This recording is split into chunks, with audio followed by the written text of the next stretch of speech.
Good morning from the town of Moores, New York. Not in the village, not in the hamlet of Moores Fork, but right in between. There's a place called the Moores Camp Meeting Association, and that's where we are this morning on this Monday morning, August the 3rd, and we're here to find out what the Moores Camp Meeting is all about. We're going to meet Steve Drown, one of your local people, who's going to tour around with us, and this Camp Meeting Association has been here for nearly 100 years, my understanding is.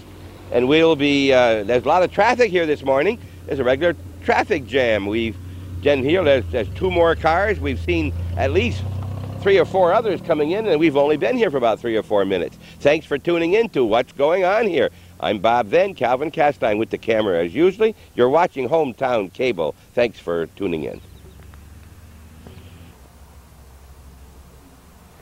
It seems over the past year we've met more Drowns in Moores than anybody else, except for the Dragoons. And this is Steve Drown, and the brother of Leonard, I understand, right? That's right. We enjoyed our trip we had there with his maple syrup and his wife and his tour. And your wife, Jessie? Yes. Right. And we're inside of, is this the headquarters? What do we call this? No, this is our cottage. Your cottage? Our cottage. All right, now let me get going, and let's see, who is Steve Drown? Well, first of all, where are you from, Steve? You're from Moores, obviously. I reside in Moores. I'm originally from Ellenburg, but we reside in Moores. There was a famous Steve Drown over in Ellenburg. He used to have a international harvester. Was he related to you? He was my great uncle, and I was named after him. Named after him? Well, that's nice to have happened, I'll tell you. We used to go to my father's a lot way back. All right. What are you doing here? How come you have a cabin of your own, or a building of your own within the campgrounds? Well, we originally started out with a camper here on the campgrounds, and when you have a family, and it's just not as convenient to have as a camp. So the space and all, so we were interested in getting something that was a little larger, and we purchased this from a private individual. Okay, well maybe I'm going at this a little bit wrong here. Let me see. First of all, I know very little of what I'm going to talk about this morning, which is always good because I learn a lot out of this as well as you people on the camera watching your TV. The Moores Camp Meeting is an association. I saw that on the fence. That's right. Tell us about that. What does that mean, and what is it composed of? It's a private organization per se. However, it's open to the public during their public meetings.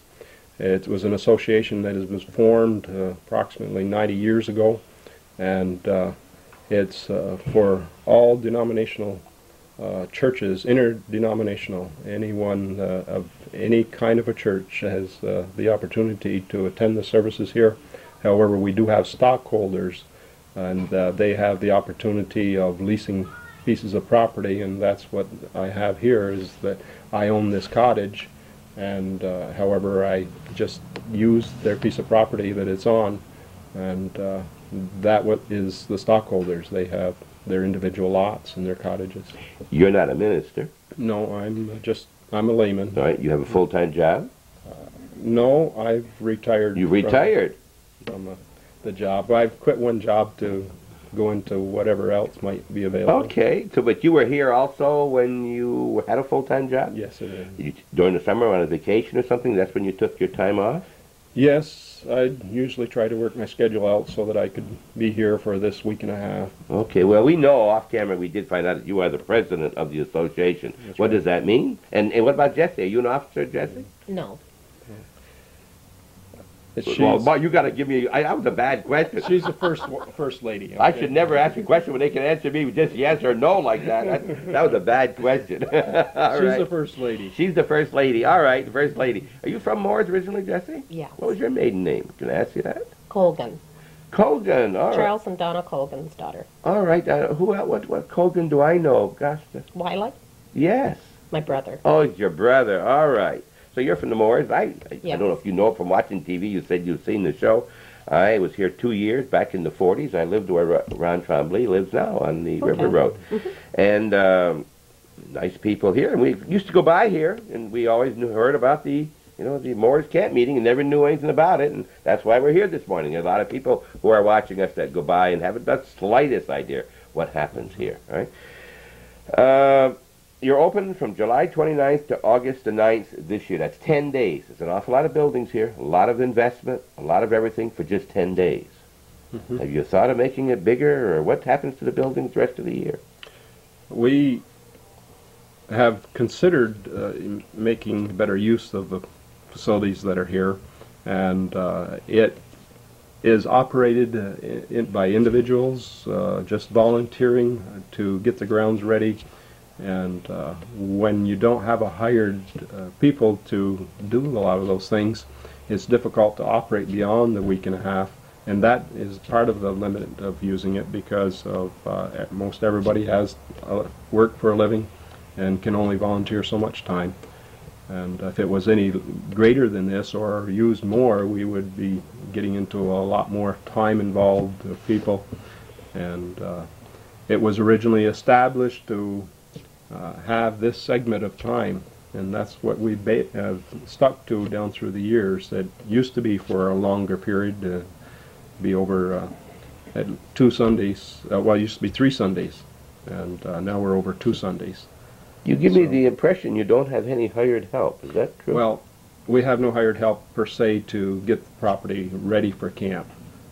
We do have a grounds person that we hire to put water on and that kind of thing to a degree. We try to do it all we can with volunteer help. Now, during the camp, we have to have cooks, and we have to have counselors and directors, and we have special speakers that come in. And you pay those we speakers? pay these people. Well, So. obviously, if you're going to pay these people, you've got to have some income. How do you get income? Is that for your dues as members of the association? Well, the dues isn't very small. It's only $25 to for the lot lease per se, and it's just a token type thing. However, people in the past have given of their offerings. We don't we all know about tithes and offerings in a church, and we believe that tithes need to be into their home church where they're at. Mm-hmm. And we ask that they give of their offerings there, so that we can keep the camp running, and with the expenses continuing to increase, we've seen that people have been willing to give more, and we've been able to keep the camp going, and we've been growing, and we've added different things to the camp over the years. And when you say interdenominational, I guess that means that any Christian person can belong to the association. That's correct. And does any church sponsor in any way this camp? No, there's no individual church or organization that supports the camp in any way. This is an identity by itself. It's an interdenominational, and it's incorporated within itself. See, I was under the impression, again, obviously not correct, that the Wesleyan Church had a lot to do with this camp. And very active in Moores, Wesleyan Church. The Wesleyan Church is active in this camp, but that not any more than some other denominations. There's Nazarenes, there's Methodist people, and Pentecostal people, and there's all denominations are represented here, and we work at trying to get a nice representative of all the churches, like on our board, and when we call in speakers, we attempt to reach out to the different denominations, so it's a good representation to that. Well, I also know from driving through West Shazy that there is a camp meeting there held about this same time. Are you related in any way? I mean, is that completely different, or is that interdenominational also? No, West Shazy is totally separate from Moores Camp. West Shazy is Wesleyan, as you've indicated, and that is a denomination over there by itself, and we're here by ourselves. Now, we're not related in any way. However, we have worked together and giving them facilities, rooms, because of the overflow that they've had on occasion. Jesse, as you grew up, were your parents here at the association over the years, way back? Yes, and my grandparents. And your grandparents also, all right. Yes. So this is not uncommon for you to be here Did you meet Steve here at the association grounds? No. No. No. My grandmother used to walk these campgrounds. She was under the standard denomination. And she wore the long dresses and had the white collar. And her cottage is just down here, down the road a little ways. Now, would she have done that only during the time that the campground was here? Oh, no, all her life. Oh, she did. All right. That's the way she was brought Now, up. when you said standard, what do you mean by? I'm not sure I understood there. You said something about standard. Well, it's a denomination. It's a denomination. Oh, I see. And But they've sort of gone out now. And was she from this area originally? Oh, yes, Ellingburg. All right. Yeah. So that you've been here for, I nearly said many years. Wouldn't that be terrible? Well, I mean, I've only missed 1 year in my life, and that was the year that our son was born in 1967. What's and his we were name? living downstate. Daniel. You have more than one child? No, we have 3. All right. Well, tell us who they are. Okay, we have Becky, who married Robert Brussel from Plattsburgh.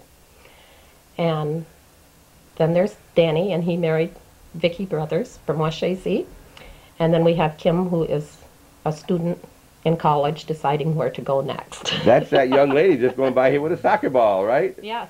They play soccer out here a little bit too? They do play it, yeah? Yes.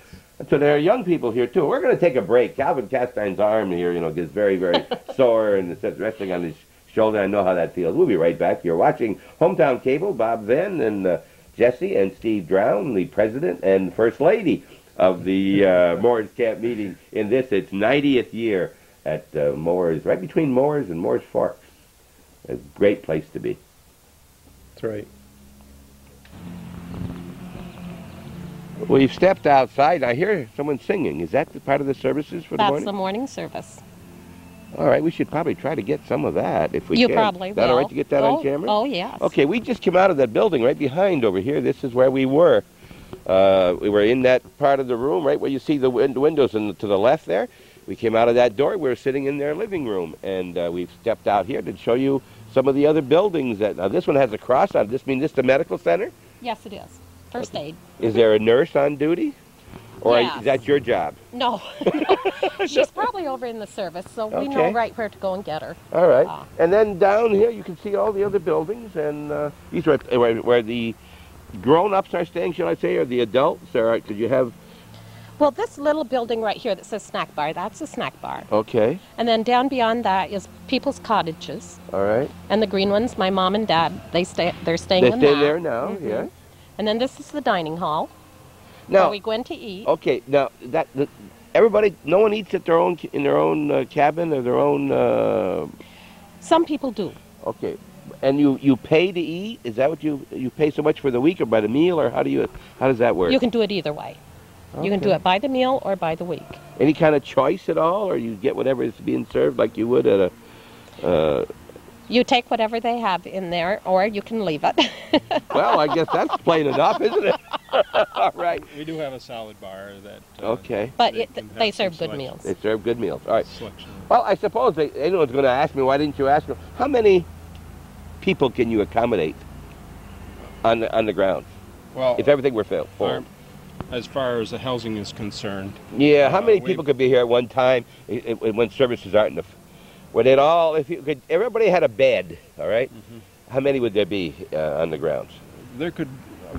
at this point, I don't have an exact number, but Okay. in the neighborhood of 175 to All right. 200 people. Okay. And they usually, it's all one session. They come and they stay 5 days, 6 days, or all 10 days. You don't have like 2 5-day sessions. No, All so right. it's one session, one period, but people can come and go as they wish. If they wish to come for the first weekend, a lot of them do that, and they're here for part of the time. And then we have a lady that takes care of the lodging, and she has that all scheduled. That All right. people come and go and use the facilities as the best we can. If that gate is locked, if you're an association member, you have a key, That's correct. so that you can be in this building other than July 29th to August the 9th. That's right. You could be here till snow flies if you want, and you could live right here. Electricity is on. Electricity is on, however, the water is shut off. The water is only, of course, pipes running over top of the ground, and once it starts to get cold weather, along October 10th, Okay, but until then, the water and the electricity is on. That's right. How do you pay for that? You have your own meter? No, we have, the camp has their own like meters, and we charge so much a day when they're here beyond camp time. Okay, you got company coming for dinner. No. No, they're going to your yard to get to their yard. My wife doesn't cook. Oh. We use the dining room facilities. All right. Oh, you like that? That's your first rule? You learned that from your grandmother, I bet you, many years ago, huh? You don't start cooking, they'll all stop in to eat the dining with you. hall. All right. Now, do most people own their own cottages who are here, or does the association own some? In other words, you said you own this, you told me somewhere along the way, right? That means that you have a lease? I have a lease, 99-year lease that's issued to my wife and I, and we own the cottage, like you say, and we have free access to it. However, our main emphasis during this camp time, this is not we don't encourage, or we don't consider this a resort area. This is mainly for people to come during this period of time and be involved in our services and for the activities that are involved during this. That was my next question. Why are you formed? Why did you form this 90 years ago? Main purpose is? The main purpose is to present the scripture, the Bible, and to study it, to have it preached, and to bring people to know who Christ really is. And what he can do in individuals' lives. So you don't have a regular pastor here. It belongs to the, do you have the local pastors from Moores preaching at all?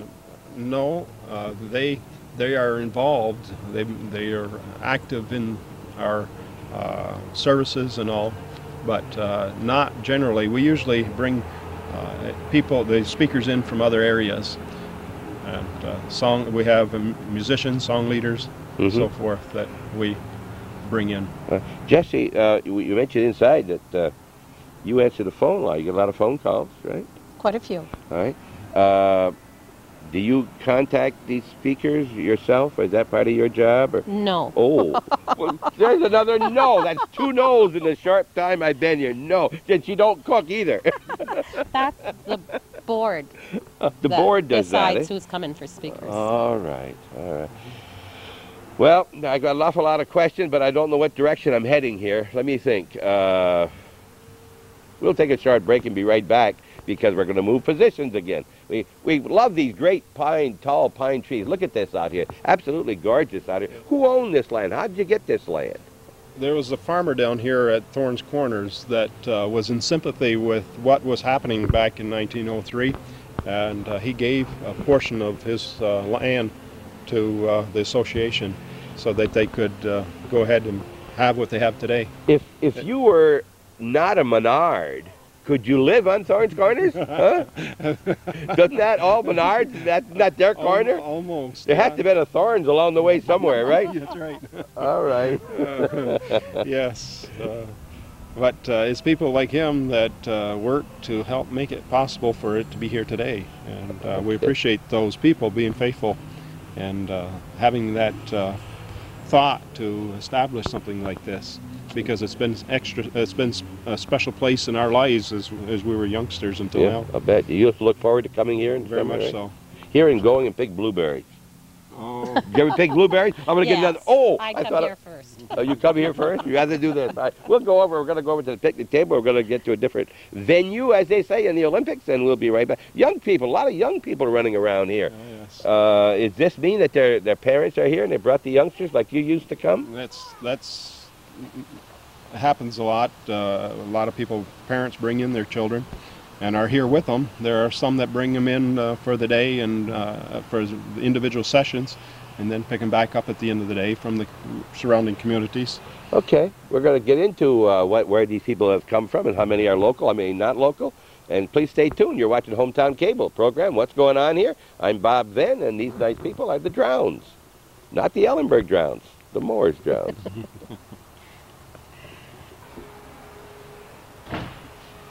Well, we're sitting under the trees at a picnic table, and it's not going to do me any good because Jessie already told me she don't cook. So it's not going to do me any good to sit at this table with you, right? But we have a new person in the group now, and we understand that she is the secretary or secretary-treasurer. No, secretary. Secretary. And your name? Peg Payne. Peg Payne, and that's a name that we've known from around Moores for a while, right? I hope a couple of years. I taught in the school system for enough time. You taught how long? Well, I think 30, probably about 36 years in the school district. I was in Chazy 2 years. So you're one of those I'm retired. Retired teachers. Did you have a job outside the home before? To retire from? No, Oh, that's the but fourth. I'm No. still not retired. You're, of course not. He's retired, right? That's right. And I keep You working. wait on him. That's right. All right. Well, Jesse, what is your job here now, secretary? You do the letter writing? I'm Peg. She's Peg. Jessie. Oh, good Lord! All right, Peg. We don't cut it either. And I said, "Good Lord," and that's part of the program. And we say that. Peg, what do you do here then, secretary? It's not just these 10 days. You do a lot of letter writing. I usually do the scheduling for the speakers, besides the normal things for a secretary, like keeping minutes and that kind of thing. I do the mailings that we do every year. I keep Steve straight. She tries to. She tries to. No, now when you say you keep the minutes of the meetings, that indicates that you have at least one or more meetings a year of the association. The stockholders meet once a year. We have a spring annual meeting for our board of directors and the other officers. We have an executive committee that meets probably half a dozen times during the year, as needed, when we have something coming up that is important to take care of. Well, you're the person I should ask, and how many people belong to the association, give or take? Probably about 120. Is that husband and wives or families? Those are individuals. Sometimes a husband is alone, sometimes it's a husband and wife team. All It just depends on the individuals. All right, so 120. Now, we already know that you don't have any direct relationship with the West Chazy.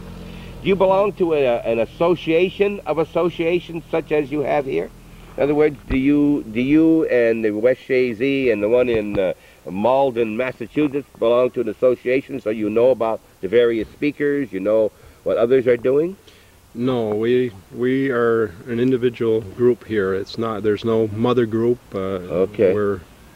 There's no other association that we belong Well, to. who determines what you're going to do and when you're going to do it and how often you're going to do it? The association itself and the members? The association itself and the board, and of course we have a constitution that we are regulated by to a degree. All right. Anything that you have to tell us about the Constitution, Steve? Anything in there that you got one that looks much older right here? Well, this is our Constitution. It's not too lengthy, but this is just a little pamphlet that an individual had put together of a little bit of the history of the camp. Mm-hmm. And well, you know, in the Constitution it always says purpose for which form. Does that have a subject? Is that? Tell us what it says for purpose. The purpose of the object of the camp, the object for which the association is formed, is for the spiritual welfare of its members and the promotion of holiness. There you go. All right. Now, generally, that's what churches are formed for. Right? So this goes beyond the church itself, as to that you can have now interdenominational, is what you're saying. That's and now, you know, Catholics have always been, I don't know if we're prudes or what, I'm a Catholic, but we were always told we couldn't join, we couldn't even attend Protestant services in the old days. We couldn't contribute to another religion. A lot of that's changed an awful lot. Now, do you have any Catholics in your association now? right at the moment. We don't have a Catholic that is a part of the association as a member is concerned. We have had, but we have Catholics that attend here on a regular basis. When you belong, do you have to make any kind of pledge in the sense that you are, and I don't know, here I'm getting into a bad question because I don't know what I'm saying. I mean, I don't have to say anything or pledge anything that would be against my Catholic religion or anything like that. No, the only if you would want to say that it was a pledge, is that you are simply saying that I believe in Christ, and that I am believe in the scriptures, and I am following them. Other than that, there's no pledge. Okay, there's no certainly. private. Okay, all There's right. no secret organization. all right. It's just All right. that if you believe in the scriptures, and you're accepted as a member. All right. How wide of an area does your association members come from? Maybe Peg, you know their addresses. I mean, how wide of an area would you have people coming here? Would you believe we even have somebody from Texas and Arizona this year? There are quite a few from Quebec. They come from Vermont. Of course, a lot in New York State. But it's quite a circle. How would someone from, would that be a person, say, in Texas that used to live in the area and moved to Texas and still wants to come back? Generally, they have in the past been associated. They visited Moore's Camp. Maybe they grew up as teenagers and attended Moore's Camp. Sometimes there are a couple of gentlemen here from Indiana this year who knew one of the speakers, and they decided that they wanted to come over and spend the time while this particular speaker was here. He's from Kansas. Are there many people, Jesse, from the within Clinton County that come and stay like you do? You have your own, what do I call it, your home, cabin, camp? What do I call your building here? What's the correct? Cottage. Cottage. All right. You have your own cottage, Peg. No, we don't. We have a travel trailer we usually put down here, but we haven't done it. It's good to go home to our bed when we're so tired at night. Yes. All right. And how many would you say from outside the area, in contrast to those in the immediate vicinity, that could go home if they wanted to? That are staying on the Yeah. grounds. It probably would be about half and half, and number-wise. I mean, there's a lot of people that are down from Montreal and Franklin Center. You're not looking for quantity. You're looking for quality. Would that be? In other words, you're not saying it's out today. We got 167. That's 10 more than yesterday. So hooray, we're successful. No. You're not looking for that. No, Right. no, we're just looking for people that are interested in hearing what the scriptures have to say. All right. Now, the young people, I know you have and there's a lot of young people running around in here. I shouldn't say running, that are moving around the campgrounds. I use some awful words, don't I, sometimes, huh? When I get a laugh out of you, I know I'm using the wrong one, right? I'd love to see you smile, Jesse. I'm so used to having you say no, that's all. Are you uncomfortable by talking like this? No. Good. And if we had Kim out here, she would be. See, she don't want to be talking with her. You have a special program for the young people. Yes, we do. What age group? We have a children's work. God, there's one out there 2 years old. Look at 2-year-old over there running around. She's just a little bit too young to All right. Your age group is? 4 to 11 for the children, and they have sessions in the morning at 10 until 12, and then in the afternoon they have another session from 2 until 4, 3:30, 4 o'clock. And however, the young people also have a schedule, and their ages are from 11 to 17, and they have a very structured activities. They have to be in services at given times. We have counselors that are there. There's racial that we deal with, and they're with them night and day. You went through this when you were in that age, 11 to 17, you came to those structured sessions? Yes, it is. All right. Did it do him any good to come to those structured sections, Jesse? I think so. You really did him good, Yeah, huh? I think so. And it did you good too, right? Because you Yes. were also in those structured sections. Sure. All right. We also know that you're going to have to keep these young people more busier than just 5 or 6 hours a day, because they want 12, 14 hours. What do they do the rest of the time? The morning session basically starts off with the teenagers with rising early for breakfast, and What's early? 7:30. They have breakfast is at 8 o'clock, so they have, you know how girls are and getting ready, so they have to get up early enough That's a to racist. be ready. I mean, that's a sexist statement. You're going to be in trouble. Well- Oh, you're going to be in trouble, aren't we? I've been in trouble before. All right. No, but then they have a meeting at 9 o'clock and with a structured speaker and all. And then they become involved in individual groups with Bible study, learning scripture. They have learned daily verses. And then they're involved in the afternoon with sports activities or games. All right, you said they learn. Does that mean they have? They memorize. They do memorize. Memorize. They give a test verses and of things scripture. like that? No. They have a point system set up, and they have teams established, and they compete against teams, and they have a whole different, a whole area of a point system that by learning verses or doing other things, that they can gain points for their individual group. So it helps for a little bit of competition there. You enjoyed it when you were that age, when you were here? Very much so. You look forward to seeing some people that you hadn't seen from the year before, possibly, from out of the area? That's right. That's yeah. true? You meet other people here? That's right. All right. Have you added buildings in the past year at all? Not in the past year. In the last few years, we have added cottages. We have moved cottages in from south of Plattsburgh, and we purchased property from buildings from Montpelier down in Ross's Point. Remember the cottages? We have something in common. Yeah, I have two of those. That's okay. Yeah, I bought two of those. Yeah. Okay. And the golf course bought two others. Yeah. You bought the bigger ones probably, Yes, right? we The did. cottage. I bought the cabins more or less. Yes. Where are they located in here? Any we can see? Not from this Maybe point. we'll walk around after. We'll be able to see some of those. And all right, we'll take a short break again and let that Castine boy there rest his arm for a minute. And we hope you're enjoying our. We haven't had much of a tour yet, but we've been talking to some nice people, and we haven't talked to Peg very much here lately. She just ran off. What was that you had to run for, Peg? Don't you know how telephones work? They ring until you pick up the receiver, and then they go off. And do you know that was probably the most important phone call that you would have had all day? Do you worry about that? If it's important, they can call you in. You don't worry about that? The office is closed. You're out No. here on business, right?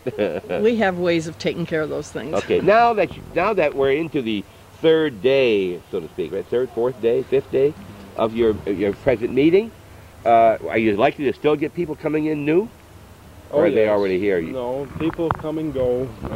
They reserve rooms for certain segments of time, or people drive in from a distance for the day and stay, have their meals here and Okay. for the evening service, and then go on home afterwards. It's too late when you see this year to just drive in here because the people will be gone by the time you see this. Right. But if you see that gate open, is there any problem with adults driving in and looking around? Or do you frown on that? No, if someone is wanting to see what the property is like and simply drive around, there's not any real problem with it. It is a private organization outside of this period of time, Okay. however. All right. You're going onto private property, so don't take that as an invitation from me. But if you have some questions, ask to speak to any of these three people. Because whenever you call to speak to Steve, his wife's going to answer the phone. Jesse's going to answer the phone. And Peg, don't care if she answers it or not. Sometimes she didn't get there fast enough that time. The office is closed. But she'll be glad to talk to you, won't you, Peg? Certainly. All right. And he'll explain to you about this. And you're always looking for new members, right? That's right. Serious people. And we're going to come back, and we're going to talk a little bit about some of the myths. If he'll answer some of my questions, what I've heard here over the years about the Moores campgrounds. And Peg's looking at me very strange when I say that there, but we'll be right back. Thanks for tuning in to Hometown Cable.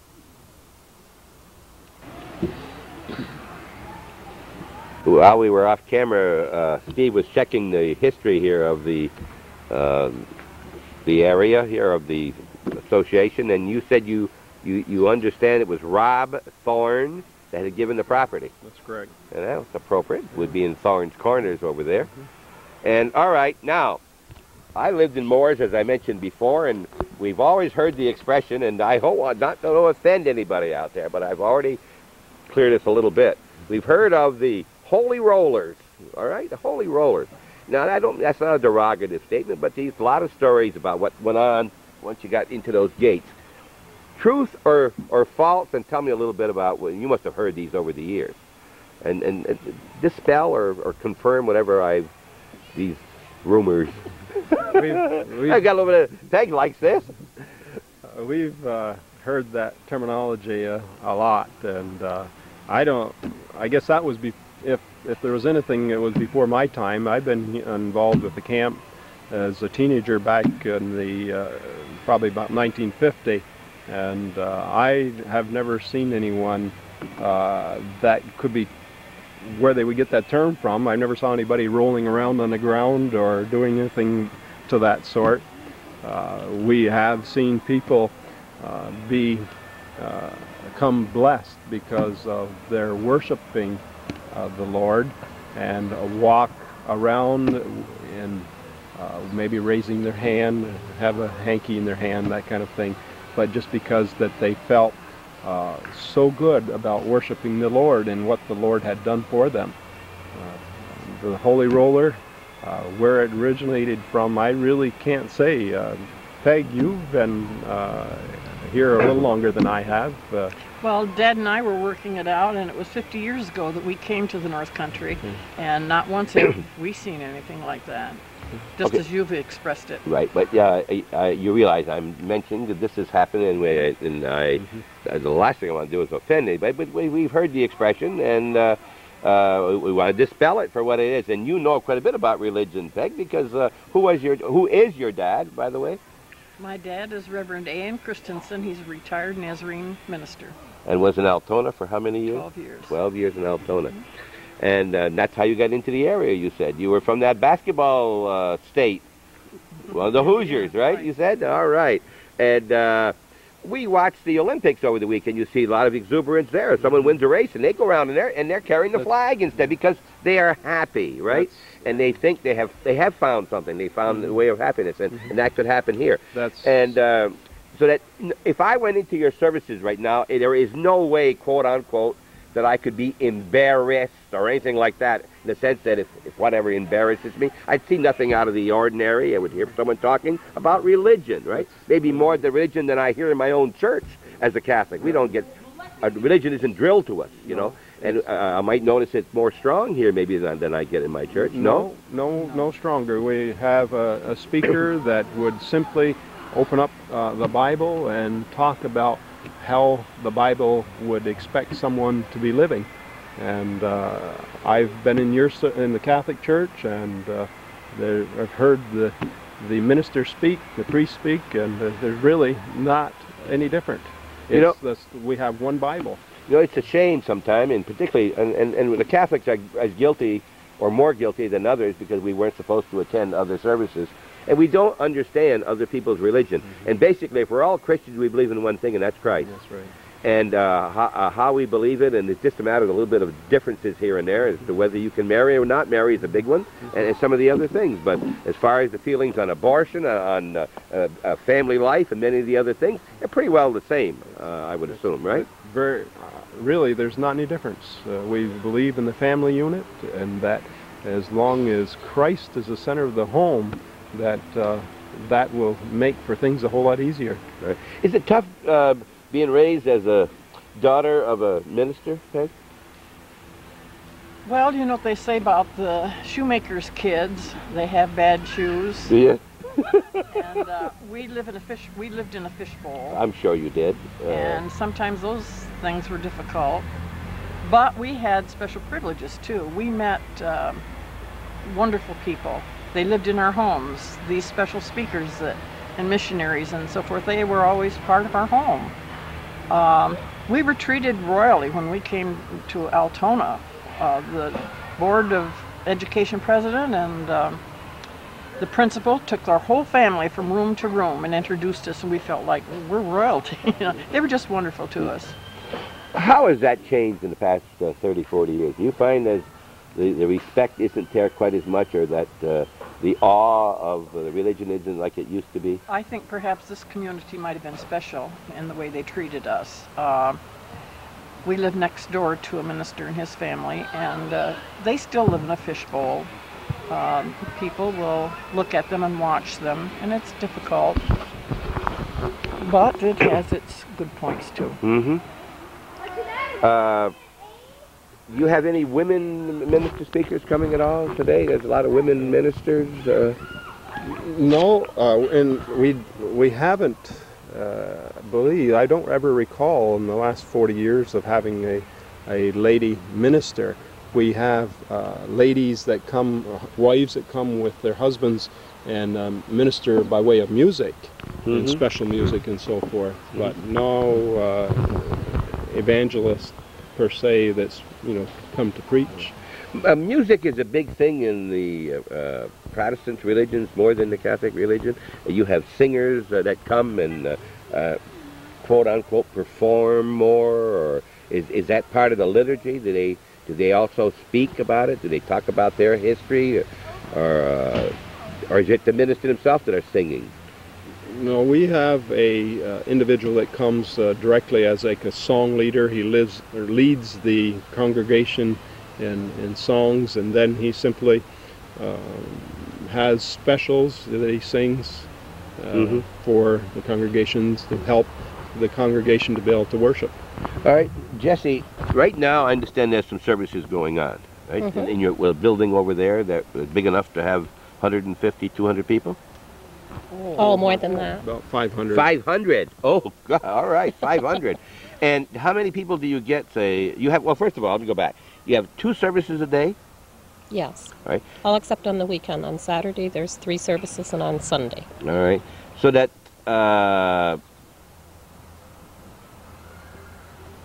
you would have someone that preaches, and then you'd have some songs. Is that what's happening? Yes. And so that in addition to the people who are here physically at camp for the week or for so many days, anybody from the surrounding area can come and attend the services. Right. How would they know about that the services are here? Well, there's brochures Okay, put I have in the different stores. All right. That's why here's the Moores Camp meeting, the 90th year that Calvin picked up. Where did you get this, Calvin? Moores Agway. Moores Agway. And also there's an advertisement in the newspaper. All right. And then this explains some of the Radio. right. Now, who prepared this? I did. You designed this and set it up? And then you have it printed outside. And then here are some of the people who were coming to speak, the various speakers, ministers, the musician, the evangelist, the etc. Now, are they here for the whole 9 days, or do they come in for a couple days? Or? Most of the time they're here for the whole period of time. This year, one of the individuals came in later last night, but he'll get into the schedule and be here for the rest of the period of time. And then they would go from here to another meeting at another association meeting someplace, maybe? It's a possibility, but this year the 2 speakers that we have, one is a professor at a college and the other is a pastor at a local church, and so they'll be going back to their duties there. Okay. The song evangelist, the music person we have, is on the road. He'll probably more than likely go on to another camp or another church for a special or concert type thing. As I sit here talking to you 3, I see people wandering around. I see people over at their cottages. It means they don't have to go to the services. They don't want to. We encourage them to be part of it, and what you see moving around now is mostly the young people with their counselors, and they're not required to go to that service. The young people have their own service to attend in the morning. Right. We all gather tonight at 7:30 at night in the main service, and everybody's in there. You won't see too many people walking around after 7:30. You'll see occasionally the mother with a little one that maybe is not comfortable sitting in the church. That's the main service at night. Yeah, at 7:30. Now, the young people who are here, are any young people here for the week or for the 10 days without grown-ups that stay overnight here? Are there facilities for them? Yes. And chaperones? You have chaperones?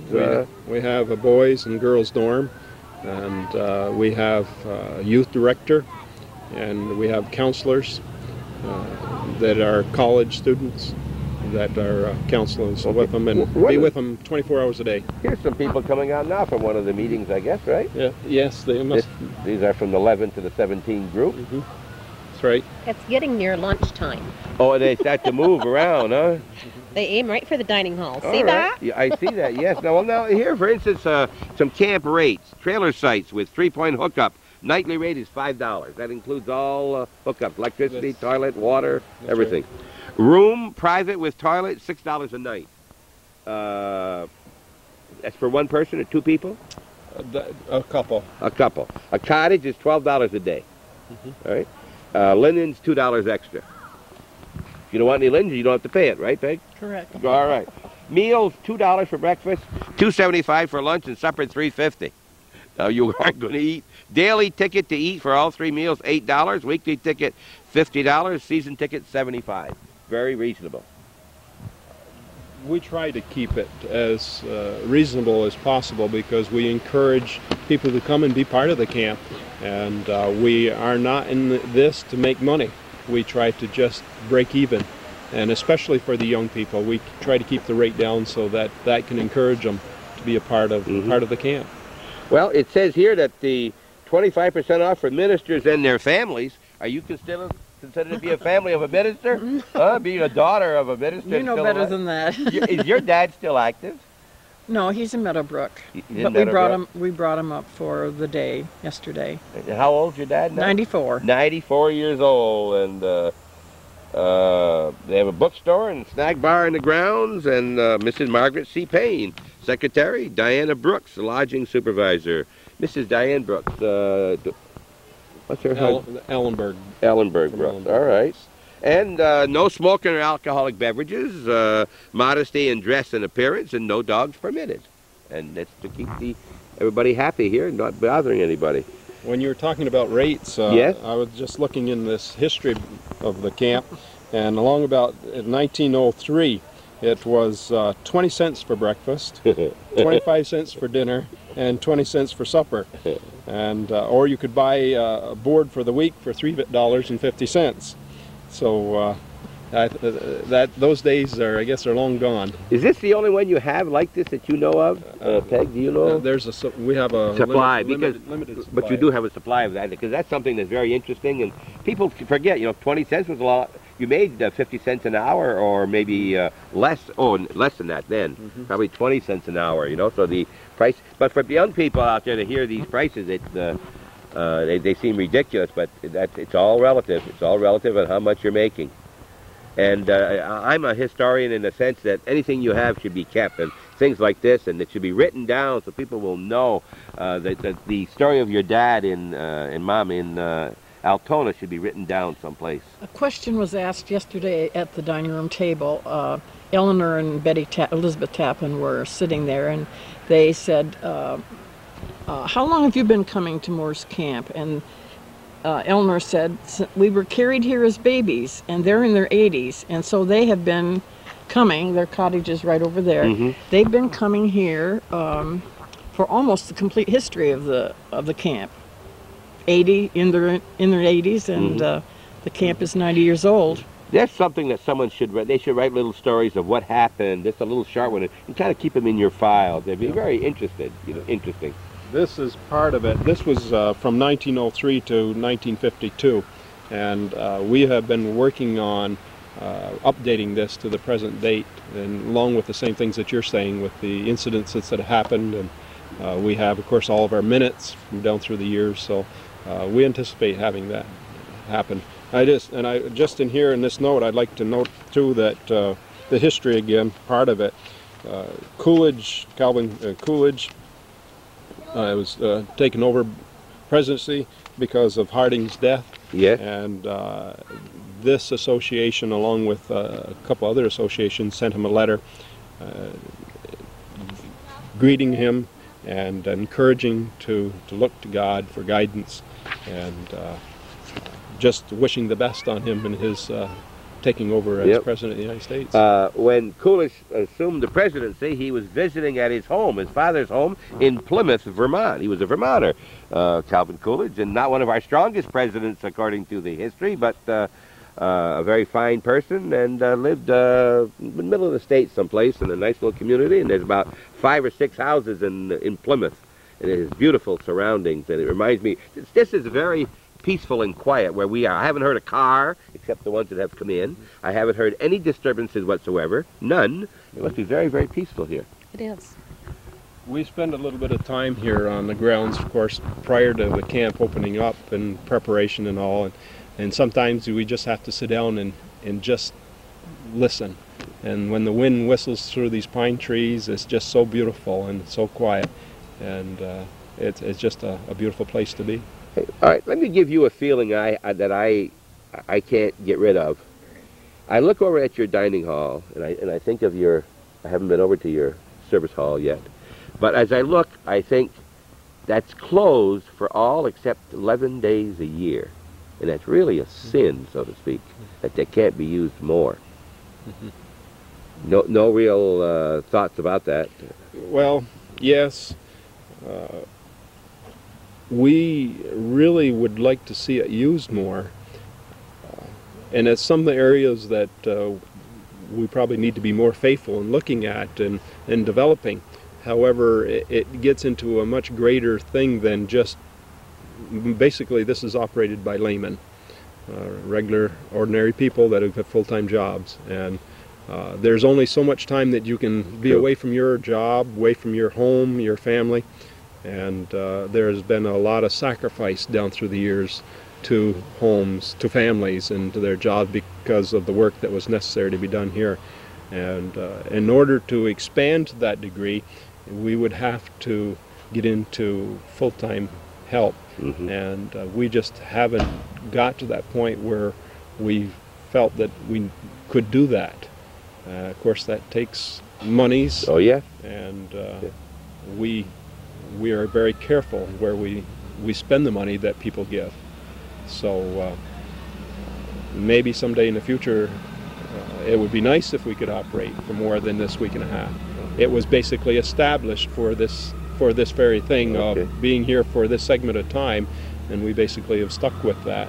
Okay, we'll be right back to you. You're watching Hometown Cable. Programs called What's Going On Here. I am Bob Venn, Calvin Castine on the camera, and this is a Hometown Cable production, and we're very pleased to be at the Moores Campground, their official 9 or 10-day meeting they have every summer, and we're talking with Peg Payne, Jesse Drown, and Steve Drown, and we're at a picnic table with no food. We'll be right back. We're just to the north of the Tabernacle. This is the Tabernacle here.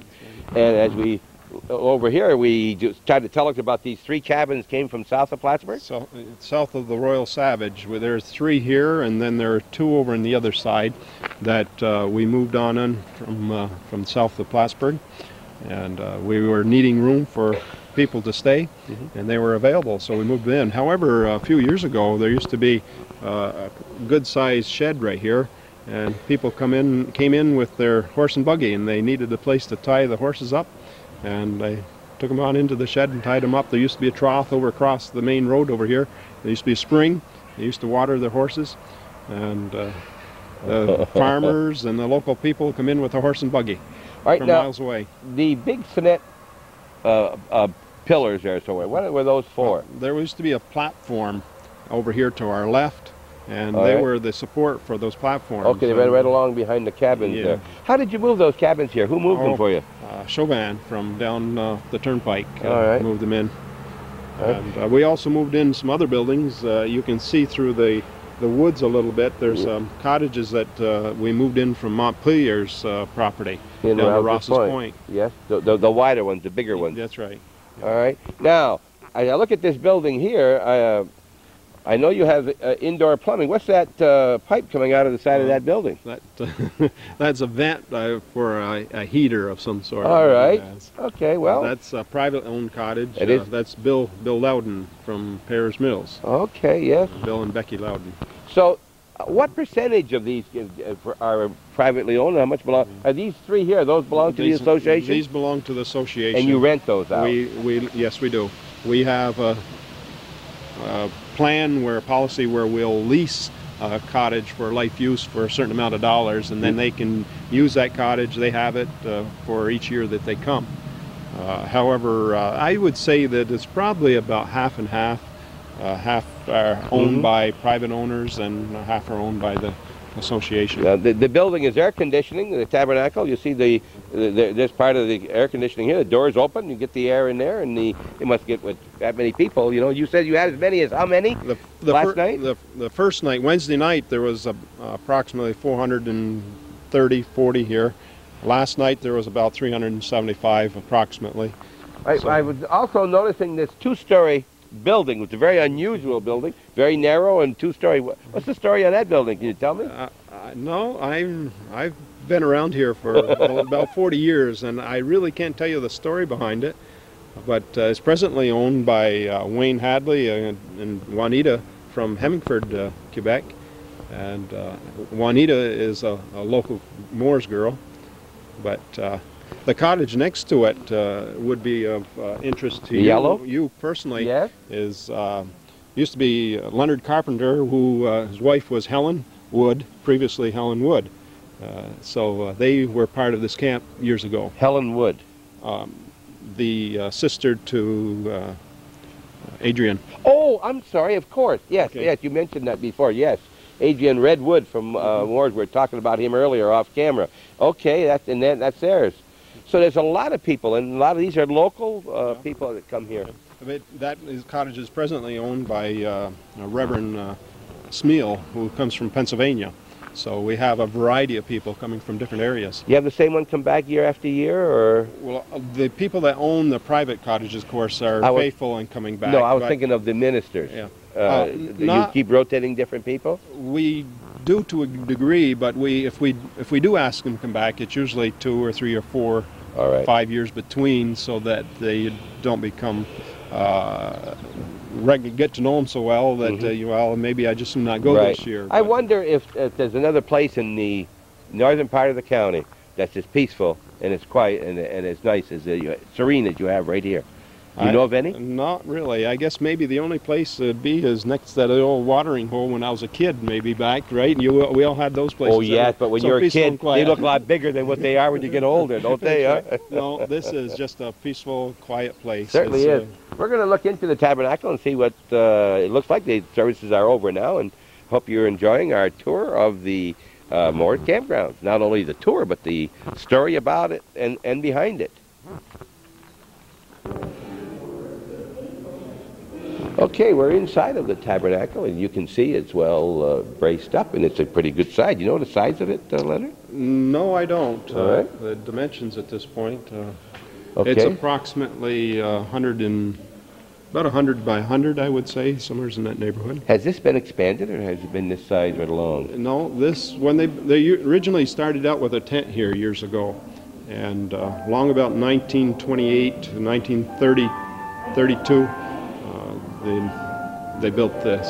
I think it's kind of neat, the structure Oh, yes. of the building, how it was built and how it was put together. As you look here, you see a microphone. You have a microphone now because of the size, and I guess that's the equipment in behind me here, in behind Calvin, to the PA system.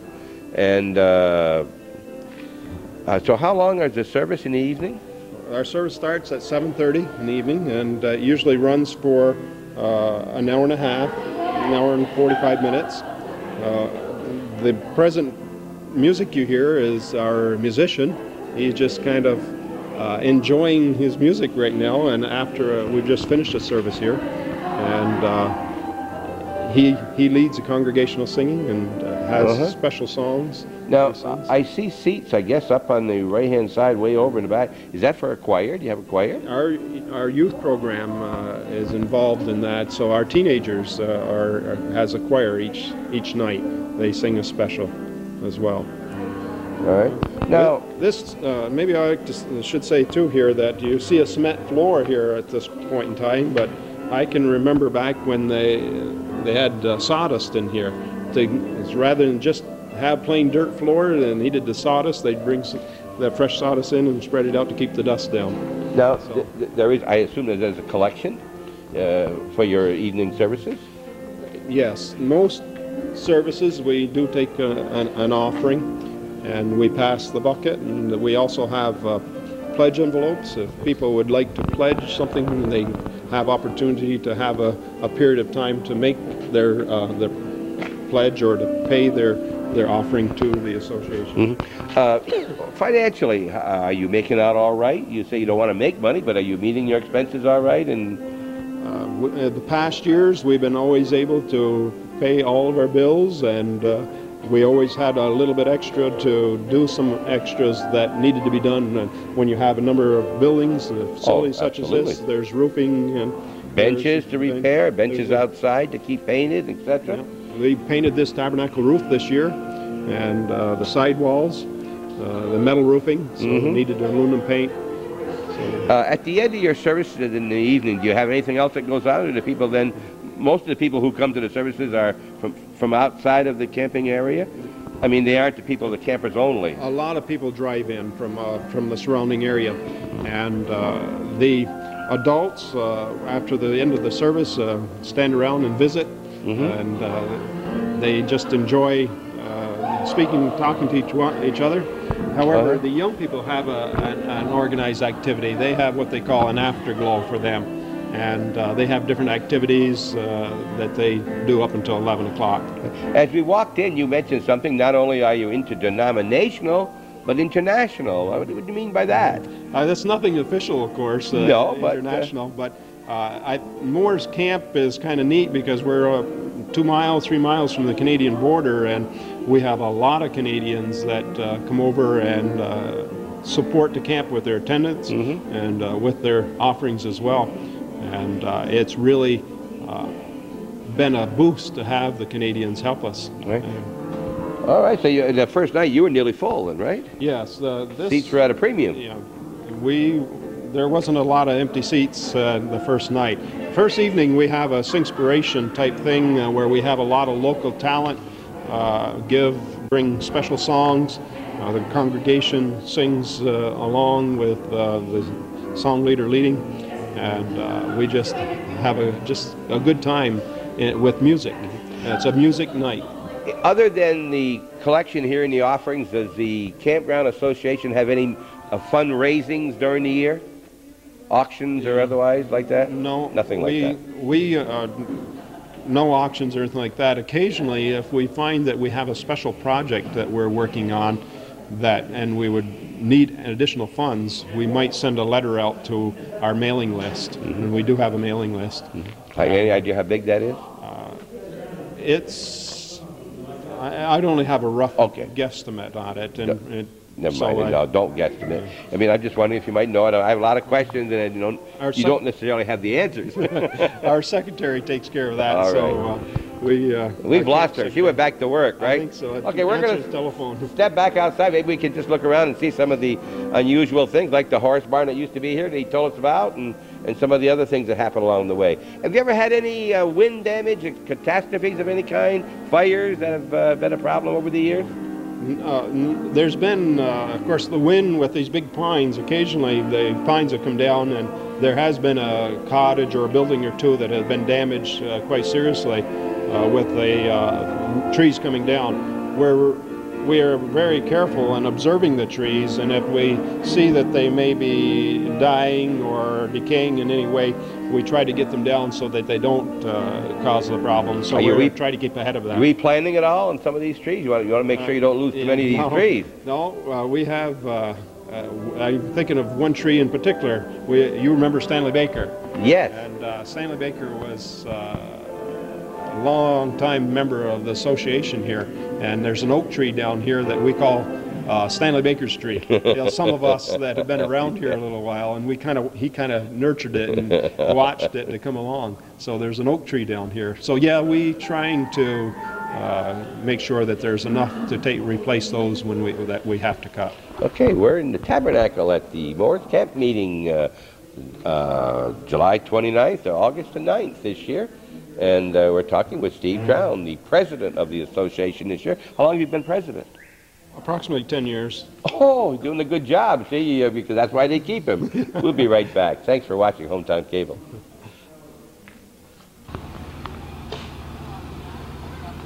We've just walked west. That's the Tabernacle, as you can see, with the metal roof way down. We came between just to the north of that two-story building. and we walked right in front of this brown cottage here, which I mentioned was very attractive out front. And you said what? That belongs to Leonard and Sheila Drown, my brother. Yes, and maybe that's why that Calvin just reminded me that when we came out of Tabernacle, I called you Leonard. I don't know if I did that on camera or not, but if I did, because I'm thinking of you, Leonard, and we wanted to see your cottage.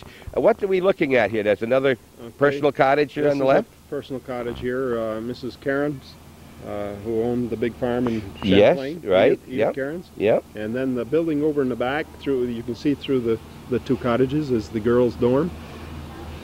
Yep, wait, in the back, yes.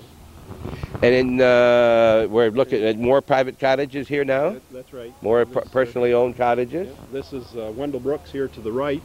That used to be my grandfather's cottage, Leonard Drown, who married Myrtle Ward, or, you know. Myrtle Gettins. Gettins. Oh, yes, Okay. yes. Okay. And this is Smith, Bob and Cora Smith from Moores. Is Used to be the Brooks, he of Lake Champlain car racing fame? Is he a truck Bob- driver? no, No, he's- Ron Smith. All right. No. Okay. He works at the hospital in Plattsburgh. All right. That's a pretty good sized cottage, isn't it? Yes, That's a big yes, one. It's nice. Just like yours is pretty good size. The building you see to the rear in the back over here, the longer one, low one, is where we have our speakers stay. It's a little quieter up at this end, and if they want to do their studying or reading during the day, they're off a Okay. little bit to the back where they can have a little bit of more quietness. And Now, we've gone quite a bit west here from the main entrance. We're probably over behind the lumber company, awfully close here, huh? if you just through the woods right there, you can see part of their All right, that their is their buildings. property. All So, right. we do kind of go down and back. Uh-huh. And then there's another whole area here on a lower level. That's right. These are all buildings that the association owns and rents out. Down and below here, we're talking, Calvin, how that's a drop off of some 10 or 20, 15, 20 feet that drops down, and there's another level back there owned by the association. They're all owned, those that you can see right down through this area are owned by the association. Anybody ever come in here and build one from scratch that you can remember Oh, yes. We have a recently? number of Oh, them, yeah? over on the other section of the grounds. And then they can sell this to someone else whenever they want to with the same lease? No, whenever they want to move their cottage or sell it to someone else, they have to have authorization to sell it to the parties that they want to sell it to. But they So can we get have to- authorization from you. Yes, the board will All right. take and look at the whole picture, and they have to be association members. They have to be approved in order to Okay. buy the camp. Are you still getting new members in yearly? Oh yes, You are? almost every meeting that we have, there are new members that are joining. Are you pretty well filled all your cottage? Well, I shouldn't say cottages full, but you don't care because they're somebody else's.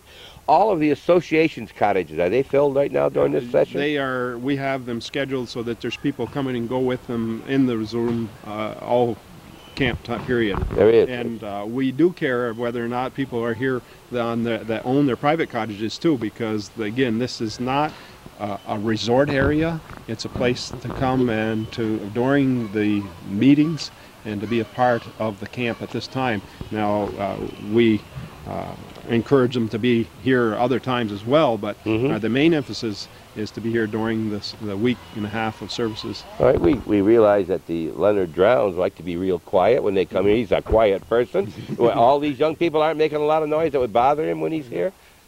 No, you just have to learn during this period of time that there's going to be those activities going on, and you just can't plan on getting to bed much before 11 o'clock, and that's camp. Okay, is that Leonard Drown ever home? He's got a camp, I know, up in the woods where he goes hunting with the deer up in there, and he's got his sugar bush up behind Moore's Forks, and he's got the sugar bush building above his house, and I don't know when he ever has time to stay home. I think probably his wife wonders that sometimes too. All right.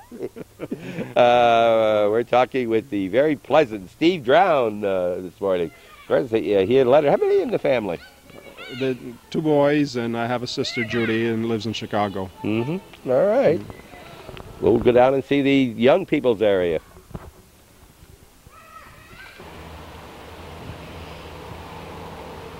Well, we were very peaceful and tranquil and quiet under the big pine trees, and I don't think it's any more so than we are right here on what river is this? This is the Great Shazy the Great River. Shazy River. here in the town of Moores, and it's just on the southern part of their property. We're looking west now, and because Steve mentioned a dam, and there's the dam. What was this all about? Well, a few years ago, the Dupree brothers had a sawmill here, and they maintained this dam, and they had a water wheel and water power, and they sawed logs here for a number of years. Well, I guess if we could look at it, the dam over here, you can probably see, Calvin, I don't know if you're tall enough, it appears to be broken on the southern end, on the left over there, but the water was channeled over to where you see this building sticking up, and it came down, I guess, through that sluiceway. Right. And as it came down through, the fall would cause the water wheel to turn, and that gave them their power, and which is the whole thing why businesses and communities developed along waterways. And we're on flat rock here, and the dam has been, I guess someone must have broke it open along the way. There used to be about a 20-foot pillar of stone there, and then on the other section it was a wooden structure of a dam they had built up, cribbed it on up through. And a lot has changed here. All this stuff in the center wasn't here when I was a youngster, but because of the dam being open now, there's nothing there on the other side of that, so the water has free flow over there, and has kind of changed things around. Okay, Calvin's now pointing down toward the east end. You can see the sun up overhead. It's about noon, and that's the Great Chazy that heads down into Champlain, I guess. Correct? Yeah, right. Down in through Champlain. And now, are you giving me the impression, anyway, that dam was probably built by the Duprees years back? Well, Or at least probably for that mill, right? It was before this mill, and Dupree's, I'm not sure how long they've All right. operated, but as long as I've known of in the last 40 years, what happened before that, I'm not sure of. But your chances of doing that today is the same as living to be 150 years old. You couldn't do a thing like that today along the waterways. And of course, conservation and all. Yep. And of course, the dams. There's one near Champlain, and Steve was surprised that I didn't know it was here. I'd never been down here, and there was no way of my knowing this was ever here. I had no idea. And then, of course, you'd have to walk through private land to get here, right. And I would never have done this. I just it's very peaceful and serene back here. It used to be a real swimming hole for people here in the North Country. They come up and had good deep water and get cooled off. Did you do that when you were young too? Oh yes. Where were you brought up? Where was your home? In Ellenburg, you said, right? In Ellenburg itself. Yeah. Okay. But you still were able to get down here? It Oh, wasn't yes. during the horse and buggy days, was No, it? I'm not. I may have gray hair, but I don't date back quite that far. All right. And there's the trees, and we were just talking as we came through. Calvin was mentioning how beautiful it must be down through here, where you have the evergreen. Of course, they stay green all years, but the others, the hardwoods are all turning to colors. It must be beautiful in the fall. It really is. It's beautiful. This Beautiful spot area. right here, as you look down and you see all that green down there, must already all colored. It really is. There's enough mixture of the maple and that it really adds to the color, and it is beautiful. Beautiful area. You really don't have to leave the area to find beautiful places to see. Much as you know, when we went out with Leonard and saw the what do we call the hole, the Gulf. The Gulf, right? Another. We were mentioning also as we walked through.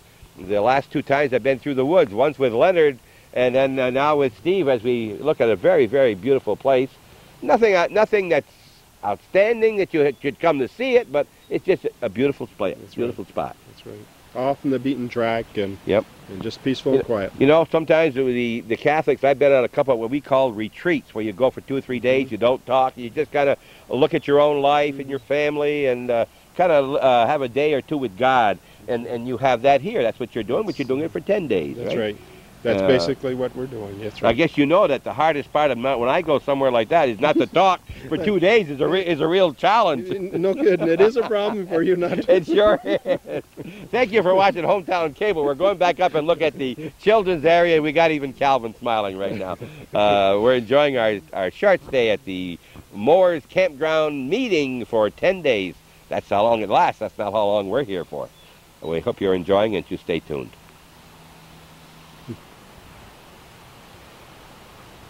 We're in another little area that I guess for the little people, a little people area. That's right. 4 to 10, 4 to 11 All right. ages. And like this building here is Ranger Station Bible Story. Eh?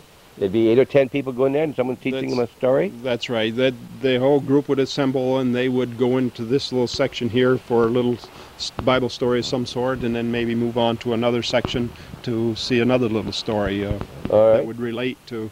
And here you see Camp Can Do. There's the Vacation Bible School, Sun Mountain.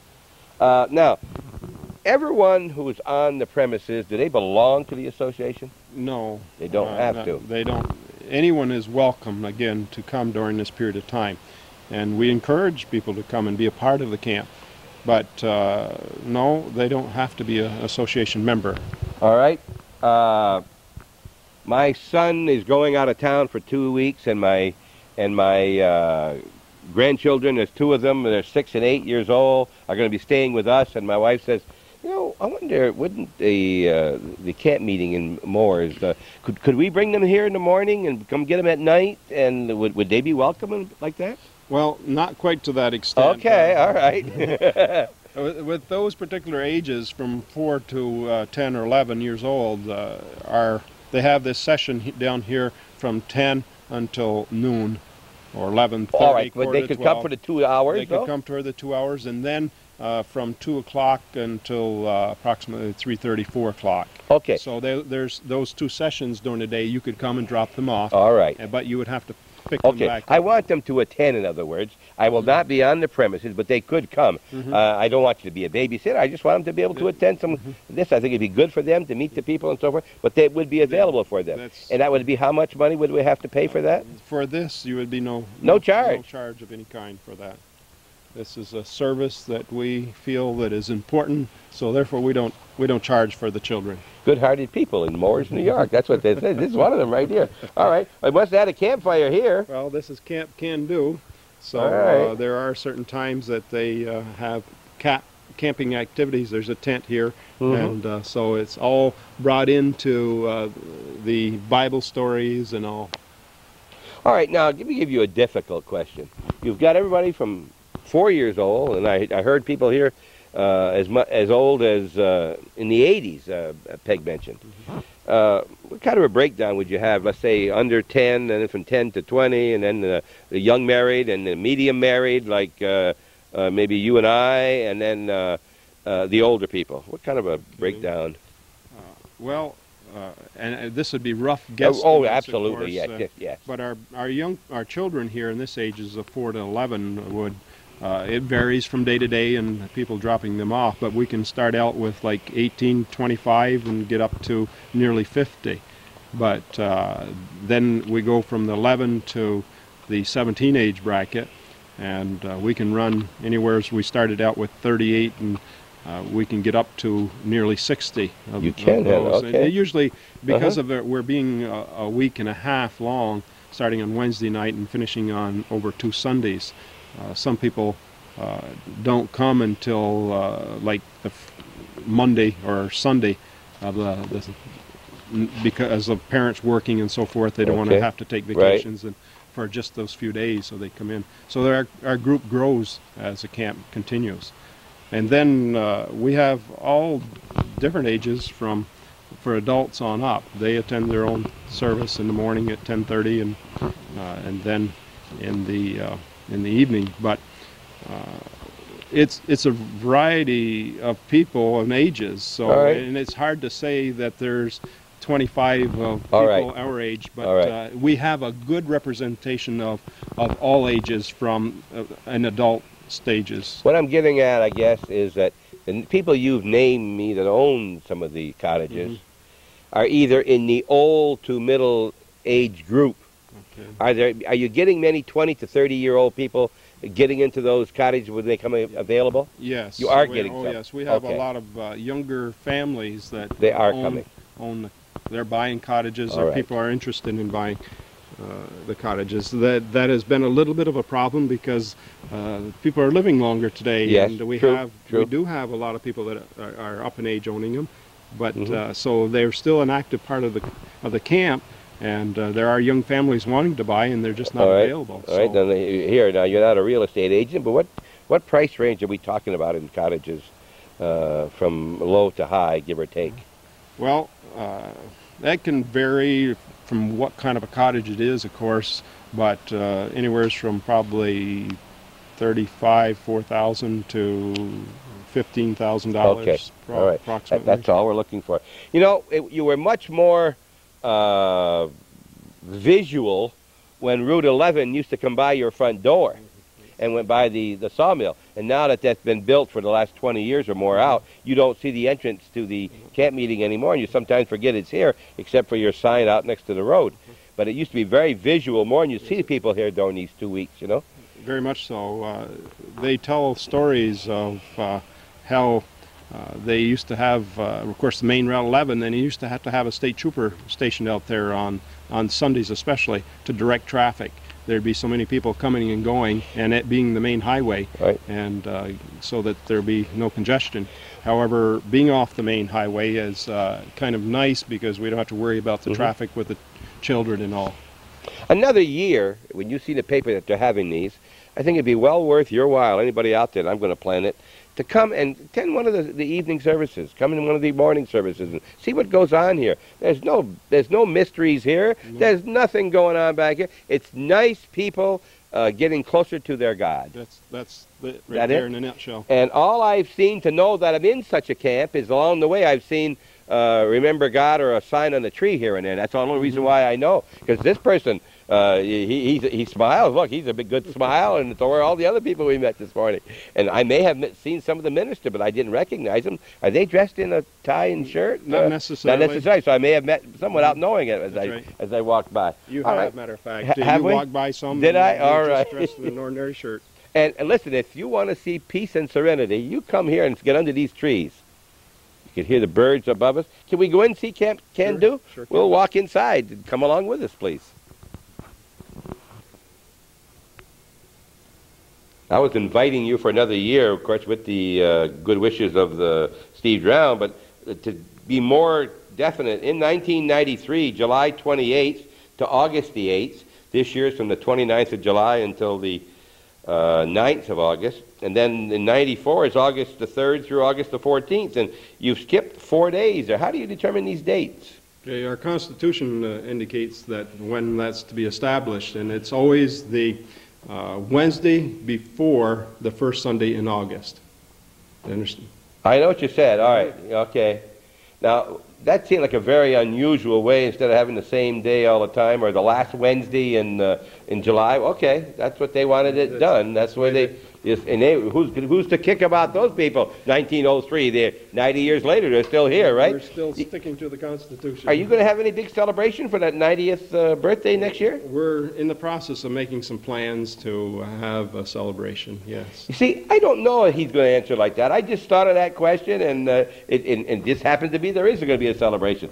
Okay, we're in Camp Can Do, and we see 2 old bicycles. I don't know if those are right around here when it rains. A lot of bags. Must be some guess what bags over on the big long benches. Part of the crafts. Right? And you can see, he mentioned it could be up to 50, 60 people in here, and they certainly have the seats for them.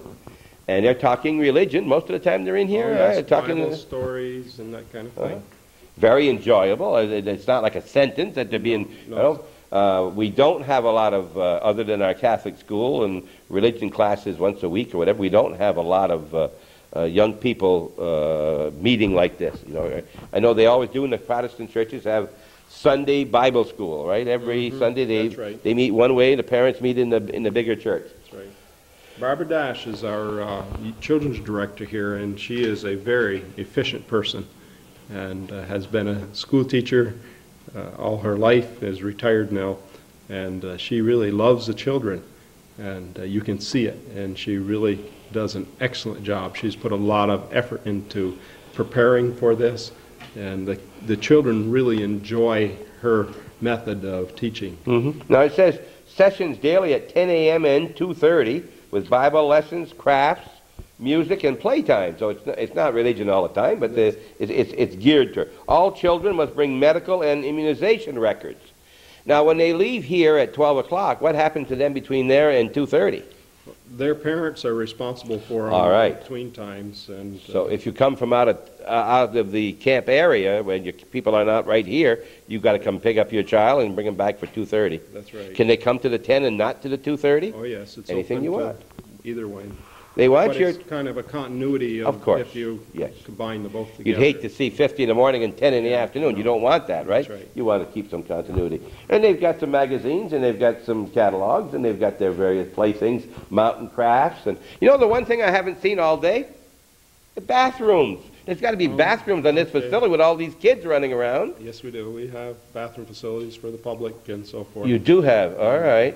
Because if they don't have, and you have any immediate area too here where the, Yes, the small there is. kids are, okay. They're very well hidden. Very well hidden. They're in with the rest of the buildings, so All right. it's difficult to, All right. to see right out front. All right, anything else you want to tell us? This building's been here for a number of years. Yes, long as I can remember, and that's over 40 years. The exact date, I'm not sure, but Okay, cement floor again, and except for when you have rain, when you've got to get out here and go to some other place, it's, of course, when you're in here and it's raining, it must be very nice anyway. it's we get some real downpours, as you know, I here in bet this you- North Country. Last Saturday, right? All these buildings have metal roof, and so the speaker really has to speak up but it's nice. It's you hear that pattern on the roof. If you're wondering what that pattern is sometime and you want to show the kids what it is, just look right up here. There's metal roofing right there. That's roofing. That's about over 2 feet wide, 30 inches wide, I guess. And that's what's on top of this building. And once it's up there, it's very good for many, many years. We try to have all of our buildings galvanized roofing because of the snow and the buildup that we've had. A few years ago, so many buildings went down because of the heavy buildup. With a galvanized roofing, snow slides off. Steve, one of my questions would have to be, you talk about volunteers that do the work and keep the benches up and so forth. How many volunteers do you have that were willing to work? We'll, on a work day, we'll call for a vote, send out cards indicating that we're going to have a work day. And we can have 40, 50, You do. 60 people show up. There's a lot of things can be done here, every little thing, a door not hung straight, you got to redo it, you got to re-nail one of the benches and outside and fix the window, fix the screen, whatever. We've had a lot of old buildings that have been here for a long time, and of course that means for more repair and things. You're always looking for more volunteers. Of course. Who plans their day? You? You go around and you and some other one and look for things that have to be done? We have a building committee that meets, and we try to head things up. And You tell me who heads that building committee?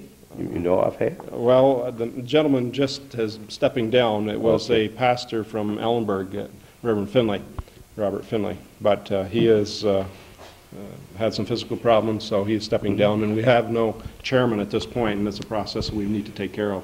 This is a little dangerous question maybe on my part now, but the various denominations in the area, do they push for this camp for you, or are any of them opposed to it? I don't want any names, but are there any opposition to this with the various churches because it takes away from them a little bit? I have not heard of any opposition of any kind. This is a place where people are lifted up and encouraged and trying to help people to become better people, even leaving off religion out of it. It's just we've tried to be an uplifting place. So no, I've not heard any denomination or any individuals really say that they were opposing the camp. The churches are encouraging us. Most pastors of their local congregation will cancel their services, especially any evening services. A Sunday night, if the churches are having their services, they'll cancel to come here. To come here, all right. And then, of course, when you go back to your own individual churches, you're probably better parishioners in that church for having these 10 days of a lot of religion, right? That's the reason why we're here. All right. God. That's part of the reason why we're here. Didn't I do good on that? Huh? All right. We're at the Moores Camp meeting, and we're going to go back out and go along and see some more of this very interesting and unique operation. It's been here for 90 years, and full all the time, I guess, during those 10 days, right? Yes, They're doing something right. Must be Jessie. She does think pretty good. That's just kind of a joke, I guess I would have to say, about being the First Lady. Some of the people tease her about that. Oh, yeah, and of course, Peg, also very busy here, and many other people that we don't have their names of that have done an awful lot for your... Who's the Vice President? We have Larry Brooks is the first Vice President. We have Reverend Rich, Nazarene individual from Montreal, is second Vice President. We have Leonard Drown, my brother, is the third Vice President, and another pastor, Carlton Harvey, is the fourth Vice President. Janet Brooks is the treasurer, and then we have a board of trustees and a board that we work with. See, if you want to get something done, you talk to busy people. All those names he mentioned that are from this area are in an awful lot of other things, and they're the ones that get things done. That's about the size of it right there. Yep. We're standing out near a fireplace area again, or a fire pit, and a recreation building on right over here to my right as I look. And you can see that it's open on the sides, but there are doors that fold up. And you can have some recreation in there when the weather is not permitted outside. The river is right directly behind Calvin, right on the riverbank. A beautiful spot, Steve. It sure is. What a lovely, lovely spot. And I see the sign says no swimming unless accompanied by parents or a guardian. Do they swim in here? Are they able to go in? It's really just some wading. It's really not deep enough for any swimming here, but it's only with the parents' accompaniment can you go in. Okay. For the children's safety, of course. All right. As we were off, one of Calvin's questions was here, and it's a very good one, is how many acres? So when people think of acreage, how large is your grounds? It's approximately 25 acres. That would include the whole area. Of course, there's some of it that's not developed yet. All right. Is it very much not developed? That you might develop, you mean? There's some of the area that can be developed. As we are stretching out and getting near the limit, though. Well, now there's land over here, for instance, in behind. Could you develop that? Well, that's one of the areas that we have not gone into because it's so close to the river that we do have a real backup problem in the spring of the year with ice right here. And the exact spot we're standing, I have seen about 4 to 5 feet of water. Where we are? Right here, right now. Well, right inside the buildings? Yes, oh yes. Yeah, 3 feet of water, at least right here in this area. If you were to just step down there, it would be probably close to 8 to 10 feet of water. So it really backs up at certain times of the year.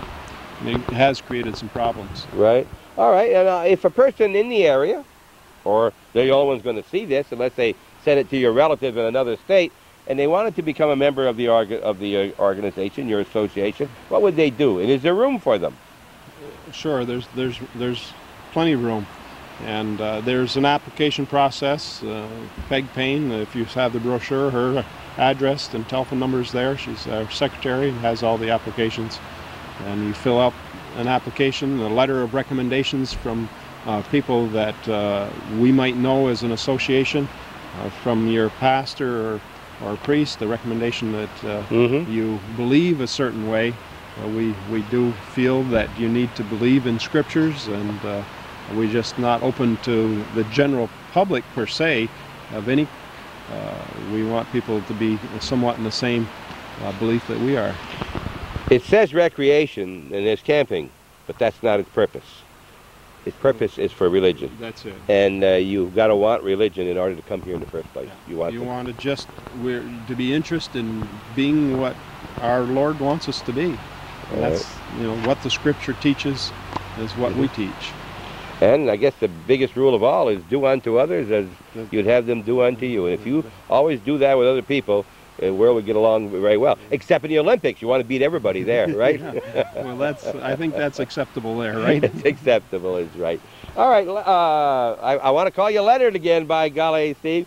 But you said it's probably living on the premises. I mean, sleeping here now, 150, 175 people? Yes. Capacity, give or take? All right. And That's Canadian, I guess, because there's no license plate in the front. Yes, And it is Canadian. this is the back row. We're on the extremity of your property on the south side. That's right. And we're going to walk back up to the east end and go around, and we're going to be coming in behind the kitchen and the eating area. We haven't seen that. We ought to see that. That's right. Okay. Anything else you want to tell me while we're right down here?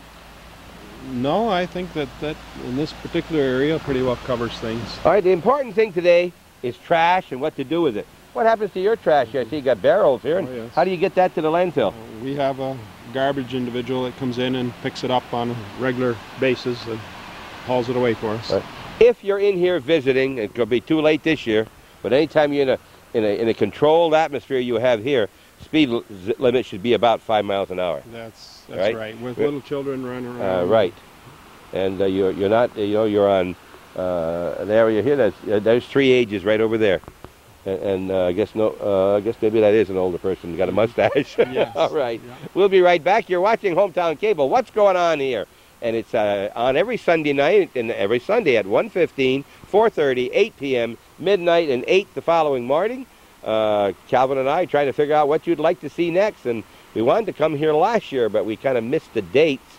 A lot of things going on, and if you have an idea you'd like to have us cover, why don't you let us know. We just did one yesterday on some pottery, and that's not one night I never thought of, but Kay Woods thought about it from Moore's, and we enjoyed ourselves there, and we've got some other, what we think are interesting things coming up with interesting people.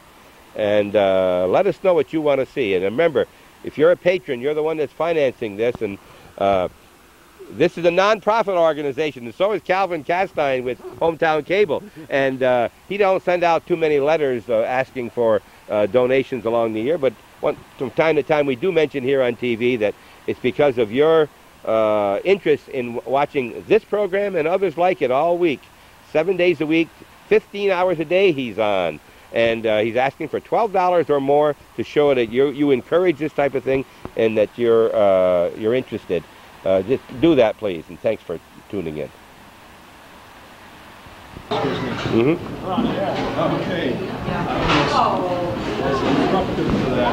Inside the dining hall is one of the important buildings, of course, in any camp area.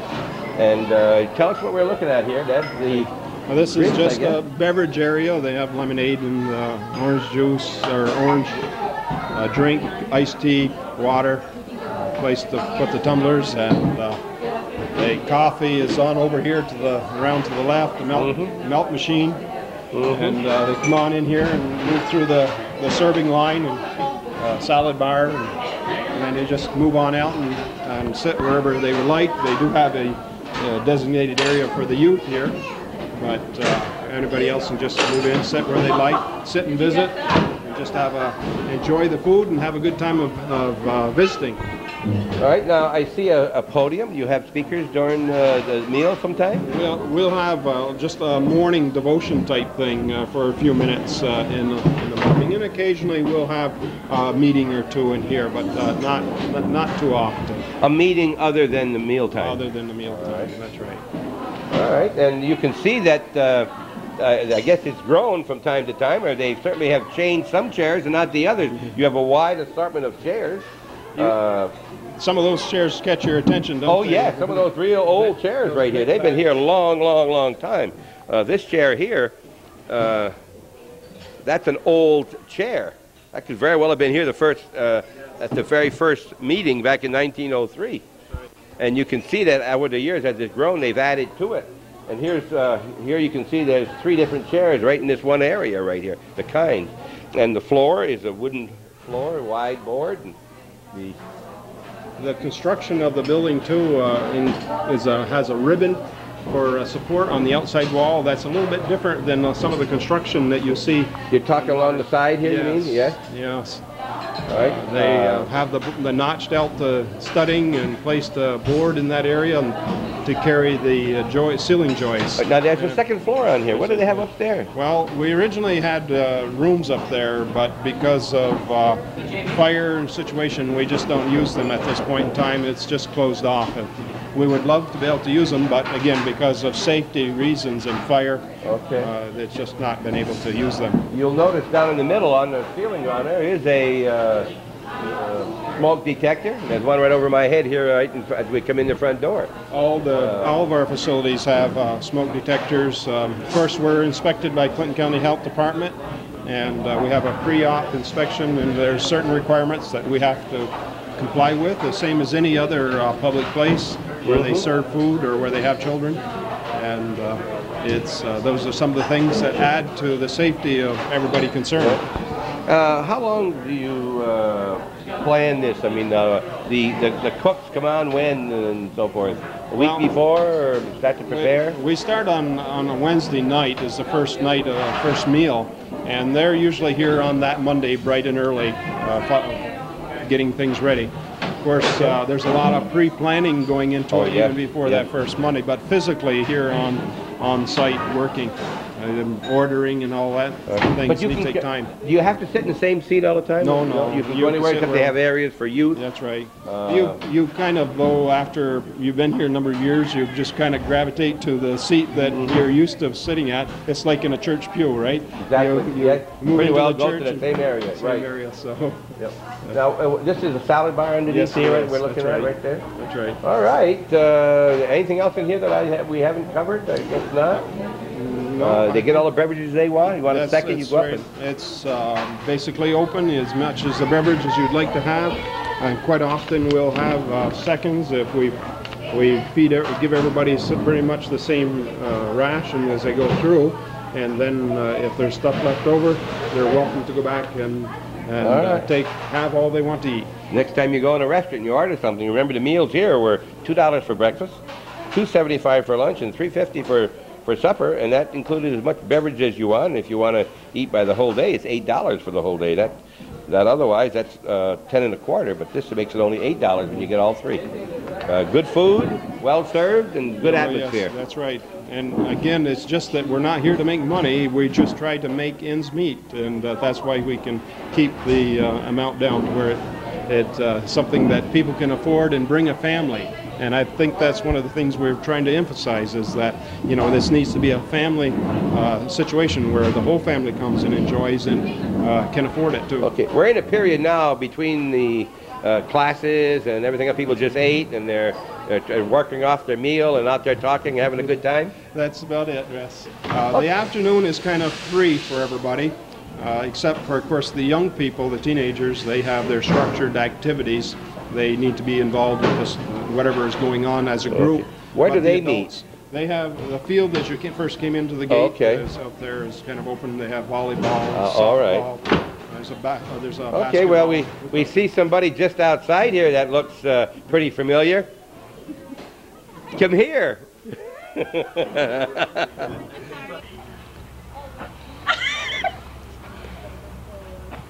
Chazy had a problem with their roof, and they've had some trouble with their school board, but this person knows the school board former president, don't you, huh? Who is this lady right here? Dorinda Barcombe. Yeah, Larry and Vesta Barcombe's daughter, who's out of 2 years out of school? Yeah. 2 years out of school? And you were the lady with the pig at the musical, right? What was your name in that? Moonbeam McSwain. Moonbeam, well, yes, and you're going to college, and you told me you were at Houghton College. Yeah, along with the daughter of Steve and Jesse, right? Yep. And you're both going to leave? What happened? Time for us to go, transfer. Oh, time to transfer. See, I don't get much of an answer out of there. Time to transfer. So where are you going to go? Bethany Bible College in New Brunswick. Okay, you're going into Bible college. Now tell me, why are you here at the camp? Helping out as a counselor for the youth program. What are you doing? What does that mean? What do you do? Help out with the teens and, I don't know. They give you a rough time, do they? No. Do they give you a bad time as you used to give the counselors when you were here? No. Because you own a cottage here. Your mom owns a cottage and dad, right? So you're here for the 10 days? Yeah. Anyway, even if you're not a counselor? Mm-hmm. Okay. Yeah. You enjoy it? Who's this little lady right here? Are you counseling her? No, this is my friend Kristen. She's 6. She's 6, eh? Hi, Kristen. You want to speak to me? I don't think she wants to speak to me. We got a lot of kibitzers back here talking to us, huh? Yeah. This your first year doing this? No, this is my second. You enjoying it? Yeah. Is this did you donate or you paid for this? I you don't know yet. She doesn't know whether she's going to get paid for this. she's going to get paid. They're going to give you meals. All you want to drink and Oh eat. yeah, I got paid. Yeah, I got my meals. All right. All right. Anything else you want to tell us about this camp? How long have you been? Remember coming here? How long ago? This is my 9th year in the dorm. In the dorm. Yeah, Oh. with the girls. Yeah. How many in there with you? I don't know. There's like 45 or so youth. Oh. in all, I What think. time do you go to bed at night? Late. 8? Late. What time Late. do you go to sleep? Later. Late. All right. Thank you very much. Steve, what can you tell us about that? What she's telling us here? She said she's been a counselor for a couple of years. Oh, yes. Yeah, and she's been in that dorm for 9 years. You were in that dorm even when your parents had their cottage here? Yeah. More fun over there. Oh, yeah. Oh, all right. We're asking her to be a counselor because she knows the ins and outs. I'm She sure went she through does. the process Yeah. of the teenager being in the dorm and know their tricks of the trade, you see. So she's an old pro, and so now she can be the proper counselor. She knows all the tricks of the trade. Okay, well, what about this lady over here, Jennifer? Jennifer and, excuse me, and Julie? Are you counselors? No. You're here to...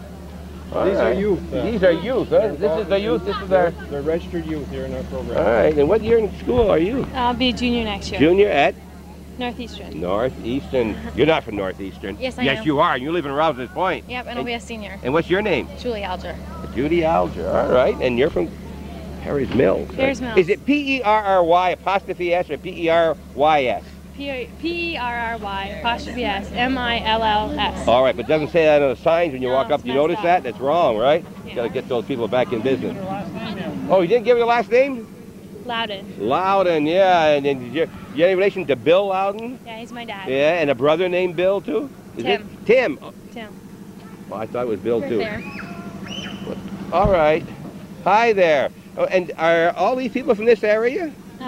Guy from Los Angeles right there. I'm from Montreal. You're from Montreal. What are you doing down here? I'm just coming to this Christian camp. Are you down here with your parents? No. You're here by yourself? Yeah, and my brother and my sister. And your brother and your sister. What's your name? Jonathan. Jonathan Casimir. Casimir. All right. You enjoying it? Yeah. All right. What's the best thing about camp besides girls? Reading parties. Reading parties. Reading parties. Well, you read the Bible, right? You're a Bible reading. Raiding parties. Raiding party. Oh, we don't know. We aren't going to get into that, I'm afraid, here. That's why we have a counselor. That's why you have the counselors. All right. All right. Well, these are the young people who come, and they're all around us out here because they just finished eating, and they're waiting for their... What time do your classes start now?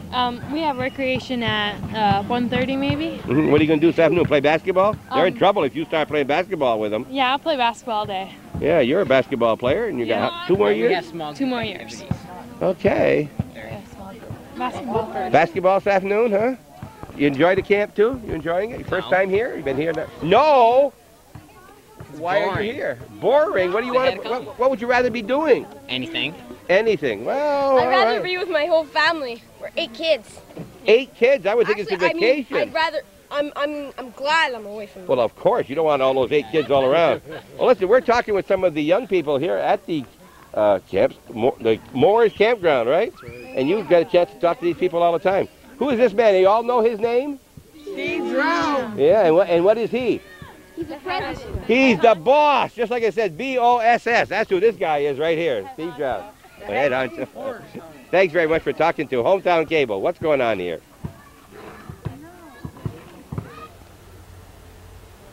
We're looking back down toward the chow hall, the dining room, way down there where all the young people are. And by the way, we were walking up, we were talking. You know, we talked to 40 or 50 young people off camera. Most of them, we had one on camera that said he was bored. The only one I heard all day said he was bored. Probably trying to get attention by saying that, right? I would be surprised. I A little don't- different routine than what yeah. he's used to, probably. Because I see he's right in the middle of everything else down there now, and he's, you know, yeah, he's waiting. Everybody wants to get home and get back into your regular routine sometimes, but I'm sure he's enjoying himself.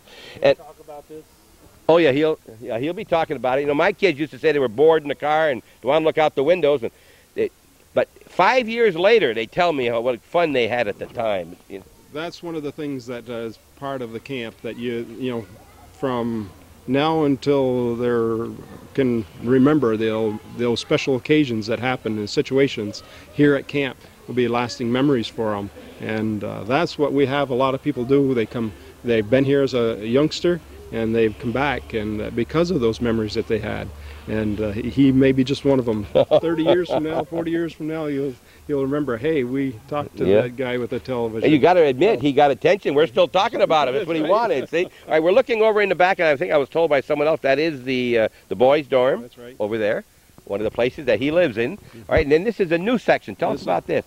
This was, of course, just woods back through here, and there was a need to stretch out a little bit. People were wanting lots, so we made the road through and sold leased lots out to people. And they have built A-frames. They've moved cottages in.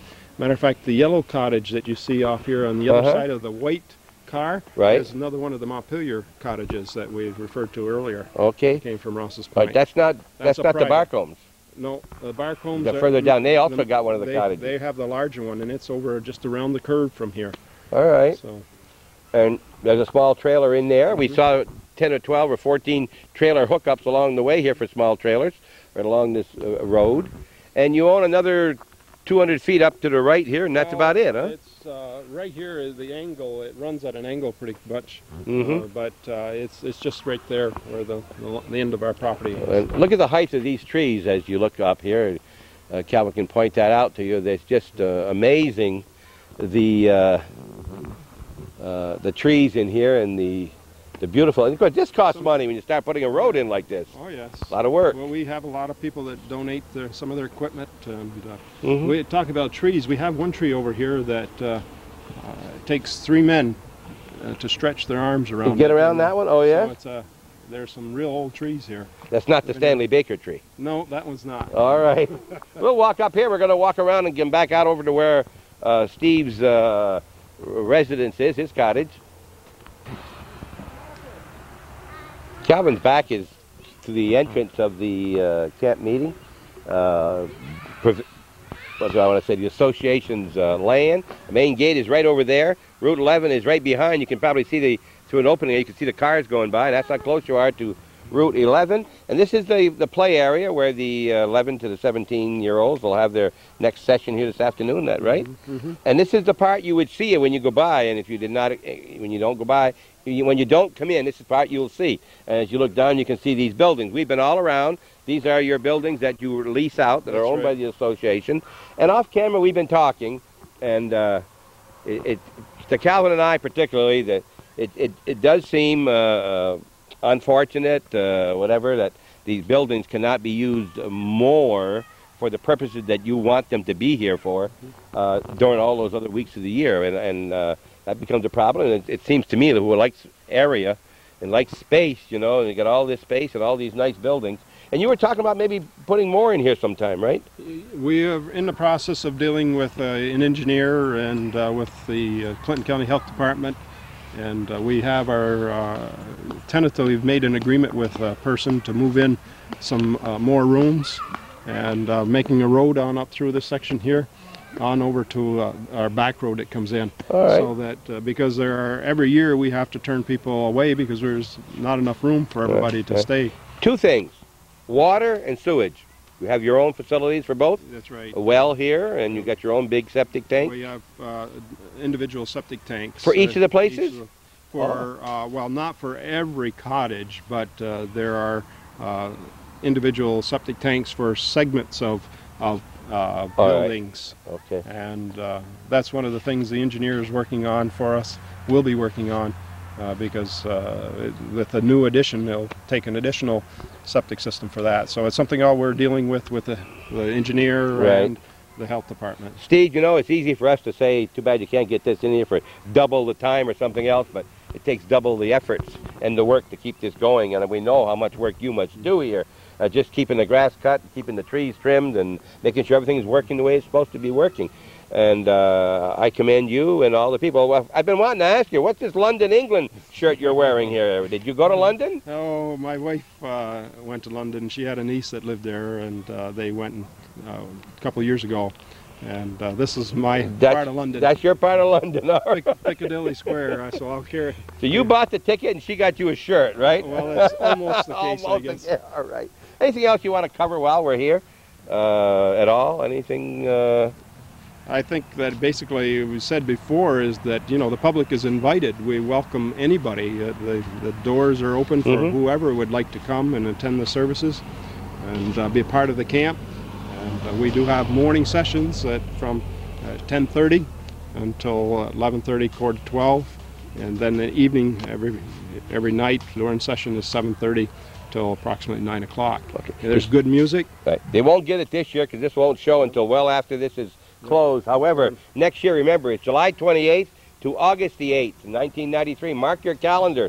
And sometime during that period or just before, come in and talk to either Margaret Payne, the Secretary Treasurer, or to Jesse or Steve Drown, and they'll tell you, give you a schedule. Look for your local stores. You'll have the schedules out again in those various stores. Yes. And come in and see. Don't be afraid to come in. It's nothing's going to hurt you in here. We've already, I think we've taken the mystery out of Moore's Campgrounds today. If there was any mystery, there never was, right? But I'm sure that a lot of things are said, and a lot of things are said about you and I because they don't know what they don't really know it. And it was a pleasure meeting you, Steve, and I now know two in the family, right? I know two in that Drown family. And please say hello to Leonard and his family for us. We will. And does he come very often? Yes. He does stay here. He's here every day. Okay. And we're not waving here. We're moving these little black flies away from our. There's a few gathered around us here. They like the way we smell with our aftershave lotion. Thanks very much, Steve. You're welcome. We've glad you could be here. Thank you. We're at the Moore's Campground meeting this session this year from July 29th through August the 9th. And you're watching Hometown Cable, the program every Sunday called What's Going On Here. And we appreciate your comments, and we hope you watch every week. And don't forget there's 6 other days during the week when Calvin has all the local happenings, that anything and everything you would ever want to know about our area. And I just got myself a black fly just in my left pupil. Thanks very much for watching Hometown Cable.